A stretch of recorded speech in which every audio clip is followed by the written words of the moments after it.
Labrīt! Šodien ir 29. novembris, un es sāku savu raidījumu. Pateicība, mīlestība, aktīvi aizstāvji. Aktīvi aizstāvji.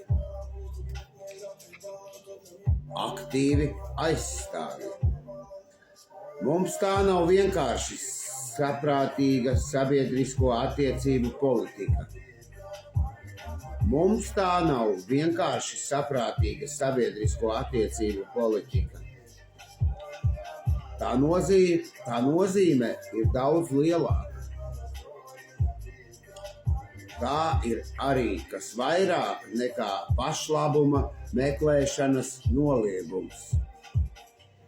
Tā ir arī kas vairāk nekā pašlabuma meklēšanas noliegums. Šī tradīcija ir pastāvīgs, praktisks atgādinājums, ka sadraudzība nav vietas personīgām ambīcijām. Šī tradīcija ir pastāvīgs un praktisks atgādinājums, ka sadraudzībā nav vietas personīgām ambīcijām. Saskaņā ar šo tradīciju katrs sabiedrības biedrs kļūst par aktīvu mūsu sadraudzības aizstāvi. Es jau viņu palasīju, tur iet par tradīciju numur 11. Un viņa skan tā 11. mēnesī. Mūsu attiecības ar sabiedrību balstās drīzāk uz pievilcību, nevis uz reklāmu. Mums vienmēr jāievēro personīgā anonimitāte presē, radio un filmās. Un tur ir tā, ka Dievs man ir iedevis mīlestības un pateicības un mīlestības izpletni, ar kuru es lēnām laižos no augstprātības mākoņiem uz to pazemības laipu, neiekrītot upura bedrē, kurā es gribēju iepriekš iekrist, dzīvojot ar savu brāli privātmājā Ulbrakā. Un pazemības pamata koncepcija ir izteikta 11. tradīcijā. Tā ļauj man pilnībā piedalīties programmā vienkāršā, tomēr dziļā veidā. Tā piepilda manu vajadzību būt nozīmīga kopuma neatņemamai daļai. Tā piepilda manu vajadzību būt nozīmīga kopuma neatņemamai daļai. Pazemība, ko es būšu ieguvis pēc tam, kad ar to pateicības, mīlestības izpletni es nolaidīšos uz tās laipas, tuvina mani patiesam kopības un vienotības garam, bez kura es nevaru palikt skaidrā. Jā, es tagad nedzeru un laižos ar to pateicības, mīlestības izpletni no augstprātības mākoņa.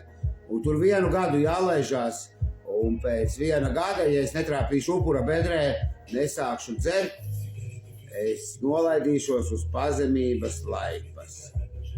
Atceroties to, ka katrs dalībnieks ir skaidrības piemērs, un ka ik viens dzīvo ar 11. tradīciju.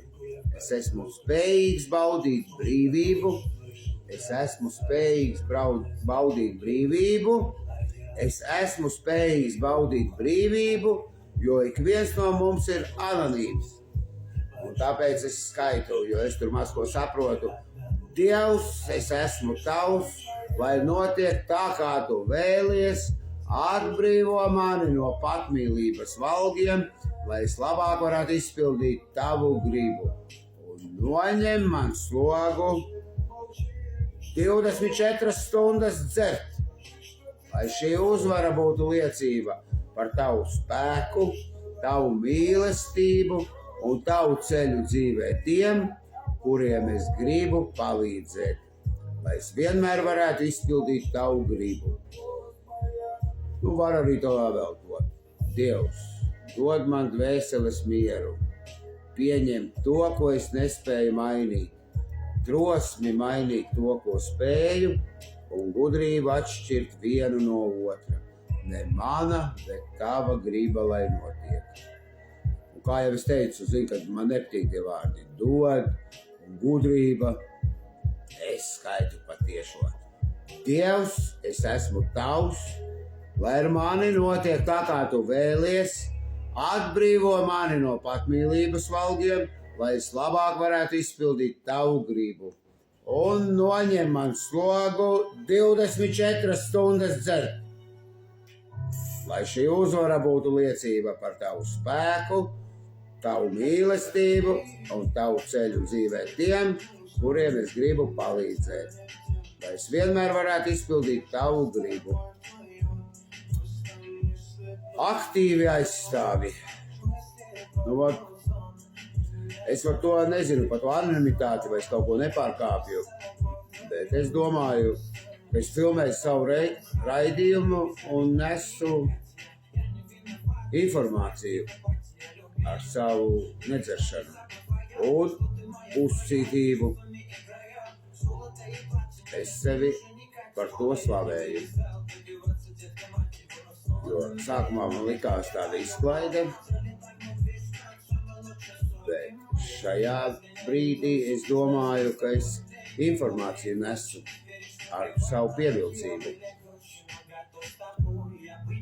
Jo es neķēmojos ļoti, mazliet paķēmojos, bet kur bez tā, jo man bija medus maize, ka es māku iepriecināt cilvēkus.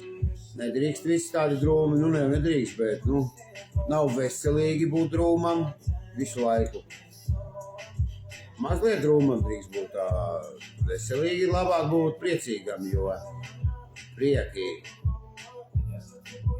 dzīves ilgumu ietekmē. Es tā domāju. Ir citi drūmi cilvēki. Ir arī drūmie aktīvi aizstāvi un ir priecīgi aktīvi aizstāvi. Tāpēc jau mēs katrs atšķiramies. Un man bija vakardien tāds pārpratums, jo Dievs tad ir, man tad viņš ir smadzenēs, jo viņš iegāja. Dievs ir manī, es esmu Dievā. Viņš jau visās šūniņās, bet smadzenēs visvairāk viņš ir. Tur es smadzenēs viņu saprotu. Jo ar smadzenēm es domāju, smadzenes man mācās. Un pārpratums tāds sanāca, es uzreiz 10. solis. Zini, es vienai sievietei saku, ka Dievs ir smadzenēs, un man vēl viena pūlis aizrāda, ka es nevaru teikt to, kur ir Dievs. Un, zini, es sadusmojos, jo es viņai uzprasu, kur tu tavs Dievs, tev nav smadzenēs, un viņa man neko neatbild. Tad viņai smadzenes ieķērās, saproti, laikam. Jo 10. solis skan. Turpinājām personīgo inventarizāciju, un, kad kļūdījāmies, to tūlīt atzinām. Es atzinos, lai kur katram Dievs ir, citam nav smadzenēs Dievs, lai viņš ir, nezinu, kur viņš ir. Es taču nezinu, vispār, un es zinu, vainīgs esmu. Nevajag man tur stāstīt, kur tas Dievs man ir. Es drīkst stāstīt, kur man ir, bet ja viņai nav Dieva fiziķim, tad nav. Vai tā vispār apklusa, nezināju pateikt, kur viņai Dievs ir. Jo cits cilvēks jau saka vispār, ka Dieva nav, piemēram. Bet kā tā nav, ja viņš tā saka? Smieklīgi, pareizi. Dievs ir. Ja viņš ir, tad viņš ir. Tā tas ir. Jo ja viņa nebūtu, mēs taču nezinātu, ka viņa nebūtu. Tāpēc es aktīvi aizstāvu. Ir augstākais spēks, pat ir, Dievs ir, viss pilnīgi ir, jo, ja tas ir, tad ir, un ja viņa nav, tad kā tad nav? Sveiciens Baibas māmai Vitai un slēptā reklāma DVD Laurencio. Aktīvs aizstāvis.